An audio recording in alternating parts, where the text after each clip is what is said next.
வணக்கம் நண்பர்களே.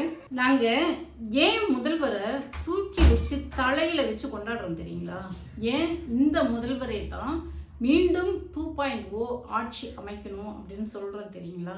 அதுக்கு மிகச்சிறந்த உதாரணத்தை பல இது சொல்ல முடியும்.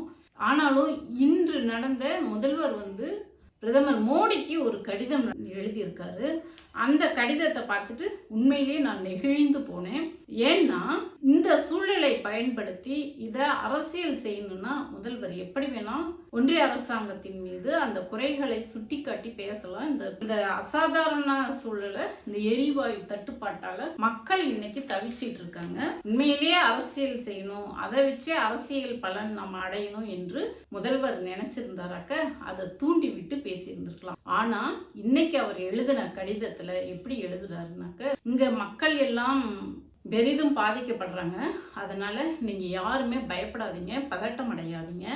இந்த சூழ்நிலையை எதிர்கொள்ள அரசாங்கம் தயாராக இருக்கு. விரைவில் இந்த சூழ்நிலை சரி பண்ணப்படும் என்று சொல்லிட்டு இன்னொரு மிக முக்கியமான விஷயத்தையும் இதுல சொல்லியிருக்காரு. என்னன்னா, மேற்காசிய நாடுகள்ல நடக்கிற இந்த போர் சூழலை ஒன்றிய அரசாங்கத்துக்கு அவங்க எடுக்கக்கூடிய முயற்சிகளுக்கு நாமும் உறுதுணையாக இருந்து இந்த பதற்றமான சூழ்நிலையில இருந்து நாம வெளியே வருவோம் அப்படின்னு சொல்லிட்டு ஒரு கடிதம் எழுதியிருக்காரு. என்னது?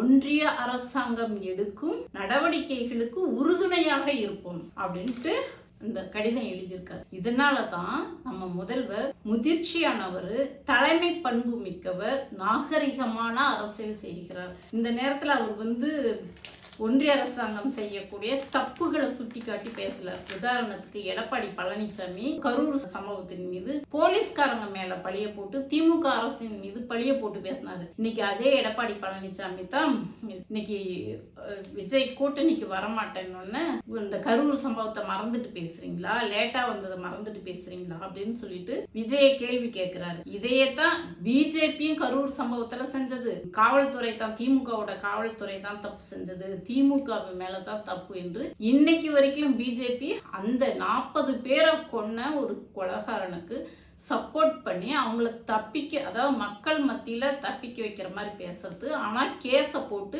இந்த மாதிரியான ஒரு பதட்டமான சூழ்நிலைய அவங்களுக்கு சாதகமா பிஜேபியும் அதிமுகவும் பயன்படுத்திச்சு. ஆனா அன்னைக்கு அந்த கரூர் சூழ்நிலையில கூட முதல்வர் என்ன சொன்னாரு? எந்த ஒரு தலைவனும் தன் தொண்டர்கள் இறப்பதை விரும்ப மாட்டாங்க, அதனால இதை யாரும் பெருசு பண்ணாதீங்கன்னு அந்த பதற்றமான சூழ்நிலைய மக்கள் மத்தியில எந்திரிச்ச அந்த கொந்தளிப்பை குறைச்சாரு, சுமூகமான பிரச்சனையாக மாத்தினாரு. அந்த பெருந்தன்மை தான், அந்த அரசியல் பண்பு தான் இன்னைக்கு முதல்வர்களுக்கு எழுதியிருக்கிற அந்த கடிதத்திலையும் மேற்காசிய நாடுகள்ல ஏற்பட்ட போர் பதற்றின் காரணமாக ஒன்றிய அரசாங்கம் என்ன நடவடிக்கை எடுக்குதோ அதுக்கு ஒத்துழைச்சி போவோம்னு சொல்லியிருக்கிறாரு. இதைத்தான் நாங்க மீண்டும் மீண்டும் மீண்டும் சொல்றோம்.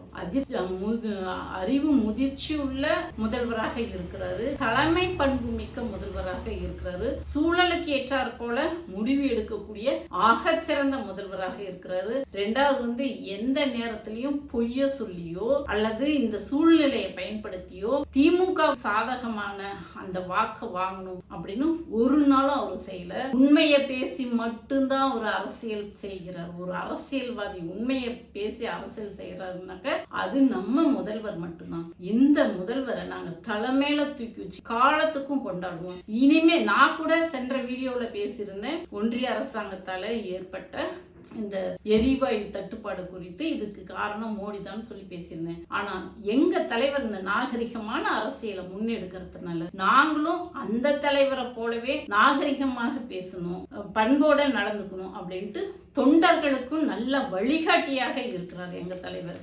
அதனாலதான் இனிமே எப்போதுமே தமிழ்நாட்டை முத்துவேல் கருணாநிதி ஸ்டாலின் தான் ஆள வேண்டும் என்று இந்த நேரத்தை கேட்டுக்கிறேன். நன்றி, வணக்கம்.